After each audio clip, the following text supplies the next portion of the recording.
Assalamualaikum warahmatullahi wabarakatuh. Jumpa lagi dengan saya Pak Bowo di channel kelas online. Channel yang memberikan informasi pembelajaran bagi sobat belajar dimanapun Anda berada. Seperti biasa pada kesempatan kali ini saya akan membawakan materi masih berhubungan dengan materi IPA khususnya di kelas atau di tingkat SMP atau MTS. Sebelum saya membahas lebih jauh dari materi kita pada kesempatan kali ini, seperti biasa jangan lupa apa? Jangan lupa untuk subscribe, komen, like, dan juga share. Oke, langsung saja saya masuk kepada pembahasan materinya.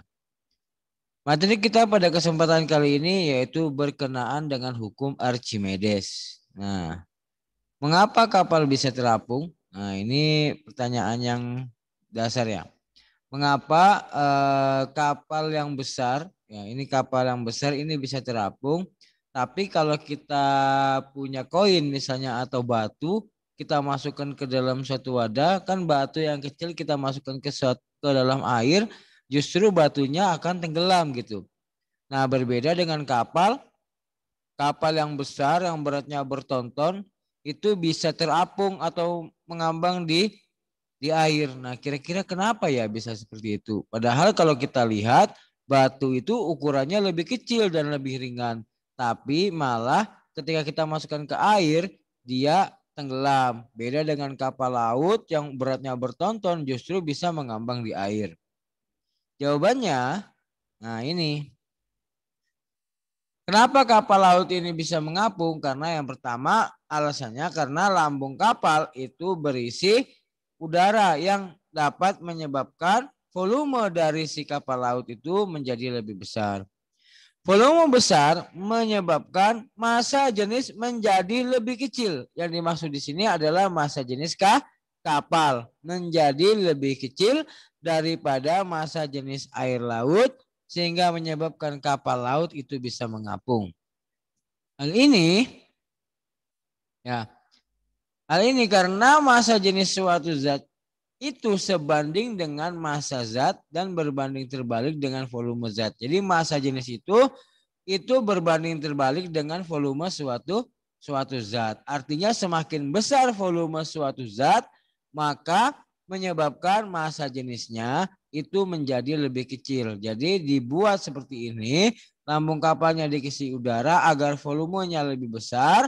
Tujuannya supaya massa jenisnya menjadi lebih kecil daripada massa jenis zat cair sehingga kapalnya bisa mengapung.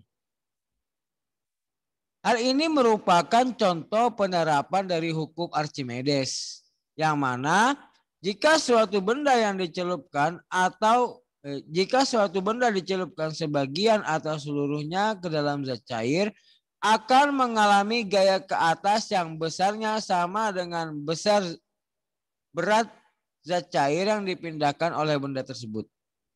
Ya, jadi suatu benda apabila dicelupkan sebagian atau seluruhnya ke dalam zat cair, itu akan mengalami gaya yang besarnya sama dengan berat zat cair yang dipindahkan oleh benda tersebut. Sehingga kapal tadi mendapatkan gaya yang namanya gaya apung ke atas. Sehingga kapalnya bisa mengapung. Nah, ini contohnya. Yang dimaksud dengan berat zat cair yang dipindahkan oleh benda tersebut itu apa? Maksudnya seperti ini. Jika suatu zat cair kemudian dimasukkan suatu benda, maka volumenya kan akan berbeda. Nah, ini sebelum dimasukkan batu, ini setelah dimasukkan batu. Nah, sehingga besar gaya apung sama dengan berat zat cair yang dipindahkan oleh benda. Artinya ketika benda tersebut dimasukkan, dia memindahkan cairan ke atas. Ya, jadi kalau misalnya zat cairnya segini volumenya, ketika dimasukkan batu atau benda, nah maka benda tadi akan mendorong air tadi ke atas ya. Air tadi ke atas. Makanya besar gaya apung sama dengan zat cair yang dipindahkan. Ketika benda tersebut mendorong air ke atas, maka gaya yang didorong ke atas itu sama dengan berat zat cair yang dipindahkan ke atas. Semakin besar gaya yang dipindahkan, semakin besar berat yang dipindahkan, maka gaya apung juga akan semakin besar. Sehingga Dapat kita tuliskan dalam suatu persamaan bahwa gaya apung sama dengan rho. Ini rho ya. Rho F berarti rho fluida atau rho dari zat cair. Dikali dengan gravitasi dikali dengan volume tercelup. Ya, ini namanya volume tercelup. Dikali dengan percepatan gravitasi. Jadi V A atau gaya apung sama dengan massa sama dengan tekanan pada fluida dikali gravitasi dikali volume tercelup. Ya, jadi gitu ya. Jadi hukum Archimedes itu berbunyi bahwa suatu benda yang dicelupkan sebagian atau seluruhnya ke dalam zat cair akan mengalami gaya ke atas yang besarnya sama dengan berat zat cair yang dipindahkan oleh benda tersebut. Ya, jadi kalau bendanya dimasukkan, dia akan memindahkan air ke atas. Nah, ketika dia memindahkan air ke atas, itu bersamaan dia menghasilkan gaya yang dikenal dengan gaya apung. Nah, ini rumusnya ya. Selanjutnya ada contoh soal. Sebuah benda bervolume 400 cm kubik dimasukkan ke dalam air dengan posisi melayang. Nah, hitunglah gaya apung benda tersebut. Jawab. Diketahui massa jenis benda 1000 kg per meter kubik. Volume benda sama dengan 400 cm kubik, kita jadikan meter ini ya. Ini kita jadikan meter jadi 0,004 meter. Ini saya lupa kasih satuan ya. Jadi itu satuannya adalah meter kubik. Ditanya berapakah gaya apungnya? Nah, kita jawab. Gaya apung sama dengan massa jenis zat cair dikali dengan volume benda dikali dengan gravitasi. Kita lihat di sini volume massa zat cairnya 1000 dikali 0,0004 atau ada juga yang menuliskan 4 kali 10 pangkat minus 4 supaya lebih mudah saya tuliskan saja 0,0004 dikali 10. Gravitasi nilainya berapa? 10. Maka kita kalikan FA-nya sama dengan 4 Newton. Jadi gaya apung yang diterima oleh benda tersebut adalah 4 Newton. Nah, ini penerapan rumus dari hukum Archimedes tadi. Selanjutnya, bagaimana Pak yang dimaksud dengan benda tercelup? Tadi kan sudah ditanyakan. Ya, ada yang katanya benda tercelup. Nah, benda tercelup itu seperti apa? Yang mana benda tercelup? Nah, benda tercelup itu ada 3 kondisi. Ya, dikatakan apabila benda tercelup atau masuk ke dalam air, itu ada 3 kondisi. Yang mana kondisi pertama yaitu benda mengapung, ya ini, atau benda terapung. Lalu kemudian ada benda melayang, yang ini yang namanya benda melayang. Ya, lalu ada yang namanya benda tenggelam. Jadi ada benda terapung, ada benda melayang, dan juga ada benda tenggelam. Nah, kita bahas satu-satu. Yang pertama ada benda mengapung atau benda terapung. Ketika benda mengapung ini, ya kita lihat gambar pertama. Benda tercelup itu hanya sebagian. Jadi kalau kita lihat di gambar ini, yang mengapung itu ada yang sebagian tercelup, ada sebagian yang tidak tercelup. Jadi tidak tercelup keseluruhan atau tidak masuk keseluruhan ke air.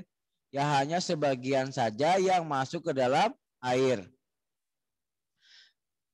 Akibatnya pada benda mengapung itu massa jenis benda itu lebih ringan daripada massa jenis zat cair. Ya, sehingga dia bisa mengapung. Karena massa jenis benda itu lebih ringan daripada massa jenis zat cair. Kalau dia ringan kan dia bisa mengapung. Ya kalau kalian badannya ringan bisa terbang kan seperti itu. Ya kalau badannya ringan atau benda yang ringan itu biasanya bisa terbang. Kalau kena angin bisa terbang, gitu kan? Seperti itu. Nah sama jika benda yang masuk ke dalam zat cair kalau dia ringan maka dia bisa mengapung. Ringan ini yang dikatakan ringan itu apa? Yaitu yang massa jenis bendanya itu lebih kecil daripada massa jenis zat cair. Bukan berarti beratnya ringan. Nah, kalau kita lihat kayak kapal laut tadi beratnya itu sangat berat ya, sampai berton-ton. Tapi kenapa bisa mengapung? Karena massa jenisnya itu lebih kecil daripada massa jenis zat cair. Volume benda itu lebih besar daripada volume zat cair.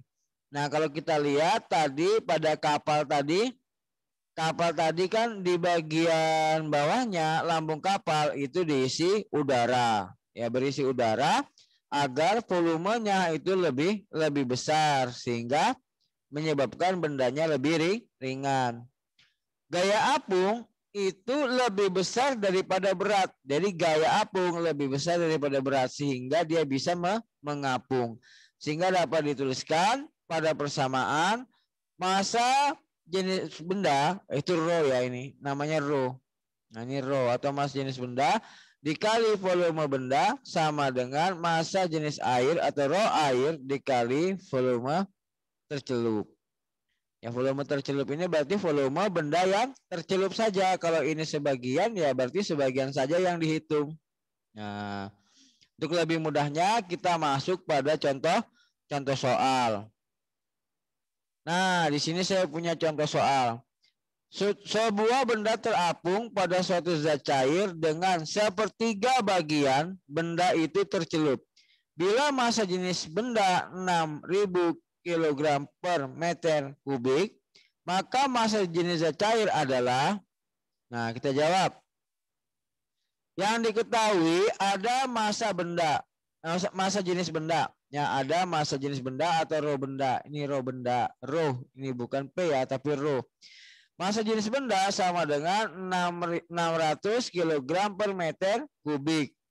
Volume benda tercelup adalah sepertiga dari volume benda. Jadi bendanya itu hanya seperti, kalau ada keseluruhan benda hanya sepertiganya saja yang tercelup ke dalam air.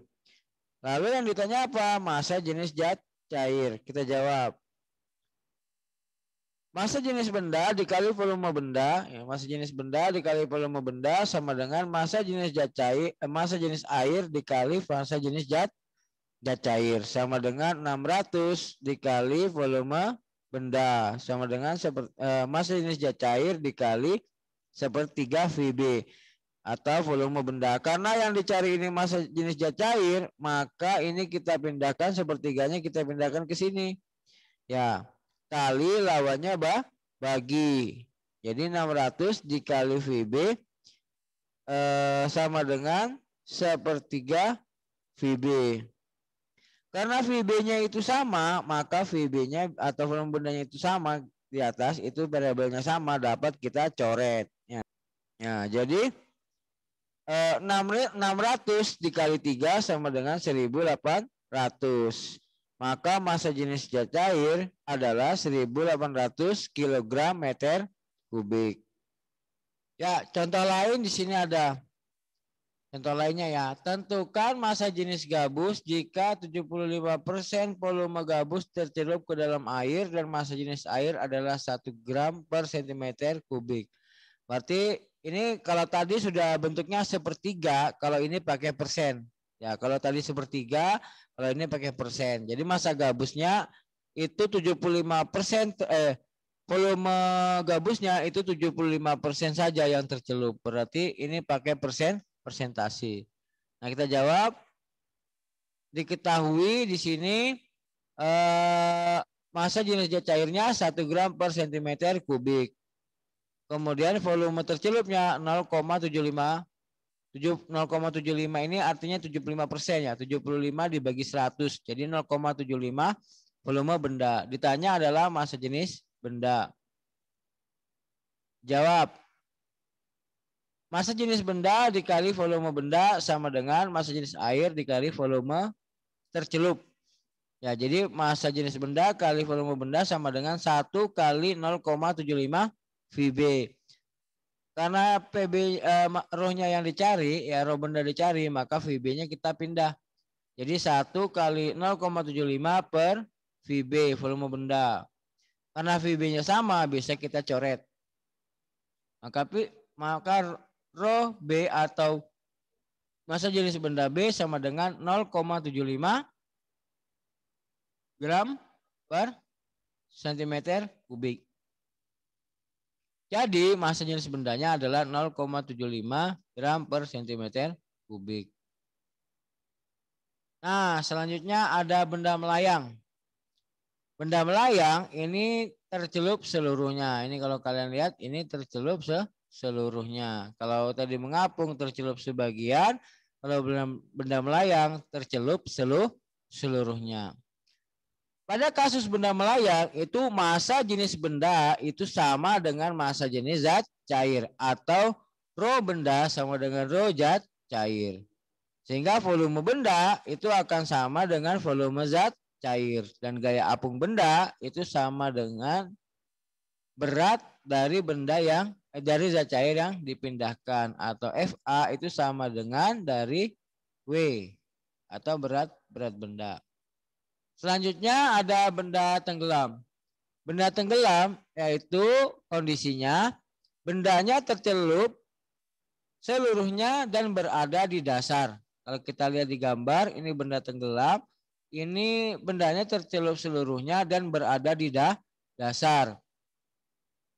Massa jenis benda lebih besar daripada massa jenis zat cair atau rho benda lebih besar daripada rho zat cair. Volume benda lebih kecil daripada volume zat cair. Dan gaya apung benda itu lebih kecil daripada berat benda. Maka dapat dituliskan pada persamaan gaya apung sama dengan berat di udara dikurangi berat dalam air. Berarti dalam benda tenggelam ini ada dua benda ya. Ada dua berat benda, yaitu benda yang sebelum dimasukkan ke dalam air dan benda yang setelah dimasukkan di dalam air. WU itu adalah benda atau berat benda yang sebelum dimasukkan ke dalam air, sedangkan WA itu adalah berat benda setelah di dalam air. Jadi gaya apung sama dengan berat benda sebelum dimasukkan ke dalam air dikurangi dengan berat benda setelah berada di dalam air. Atau dapat kita tuliskan juga massa jenis benda dibagi dengan massa jenis fluida atau massa jenis zat cair sama dengan berat benda di udara dibagi dengan gaya apung. Nah, untuk lebih jelas mengenai penerapan rumusnya dapat kita lihat di contoh soal berikut. Di sini sebuah benda ketika di udara beratnya 500 Newton. Tentukan massa jenis benda jika berat di dalam air 400 Newton. Berarti yang ditanya adalah massa jenisnya. Dan massa jenis zat cair itu adalah 1000 kg per meter kubik. Jadi yang diketahui apa? Yang diketahui ada massa jenis air 1000 kg per meter kubik. Ada berat di udara 500 Newton. Berat di air 400 Newton. Yang ditanya adalah massa jenis benda. Kita jawab. Gaya apung sama dengan berat di udara dikurangi dengan berat fluida. Berat fluida ini maksudnya berat pada zat cair atau berat ketika benda dimasukkan ke dalam air. FA sama dengan 500 dikurangi 400 sama dengan 100 Newton. Berarti gaya apungnya 100 Newton. Karena yang dicari adalah massa jenis benda, ya massa jenis benda, maka kita masukkan rumus yang berikutnya. Yaitu massa jenis benda dibagi massa jenis fluida atau massa jenis air sama dengan WU atau berat benda di udara dibagi dengan FA atau gaya apung. Maka massa jenis benda kita masukkan fluidanya ada 1000 atau massa jenis airnya ada 1000 sama dengan 500 dibagi 100. Ya. Maka 100 PB atau 100 rho benda sama dengan 500.000. Ya, ini dapatnya dari mana? Kali silang ini ya. Ini kali silang. 100. Ya, ini kali silang ini ya. Dapat 500.000 ini kali silang. PB rho B dikali 100 jadi 100 rho B 1000 dikali 500 ribu. Ya, jadi dapatnya ini dari kali silang. 100 dikali rho benda sama dengan 100 rho benda. 1000 kali 500 ribu. Ya. Jadi rho benda sama dengan 500.000 dibagi 100. Karena ini kali pindah jadi bagi. Jadi 500.000 dibagi 100. Maka rho benda menjadi 5.000 kg per meter kubik. Maka massa benda adalah 5.000 kg per meter kubik. Nah, jadi dicari dulu FA-nya berapa, terus dimasukkan ke dalam rumus ini. Ini maksudnya bagi ya. Rho benda dibagi dengan rho fluid atau air sama dengan WU berada di udara dibagi dengan gaya apung. Rho benda dibagi 1000 sama dengan 500 dibagi 100. Bisa enggak Pak ini kalau langsung saya coret? Bisa, enggak masalah. Nah, misalnya 5 dibagi 1 berarti 5. Ya enggak masalah. Ya, enggak masalah. Tetap juga hasilnya 5.000. Enggak masalah. Kalau mau cepat ini saya coret bisa enggak Pak? 500 dibagi 100 jadi 5. 5 dikali 1000 5.000. Bisa juga gitu, bisa. Enggak masalah. Tapi kalau mau cara seperti ini juga enggak masalah. Jadi rho benda dibagi 1000 sama dengan 500 dibagi 1000 dibagi 100. Ini kali silang. Ya, PB dikali 100 sama dengan 100 rho B. 1000 dikali 500 ribu. Maka rho B sama dengan 500.000 dibagi 1000 sama dengan 5.000. Ya, bisa juga cara singkatnya. Gini, 500 dibagi 100 berapa? 5 kan? 500 dibagi 100 5.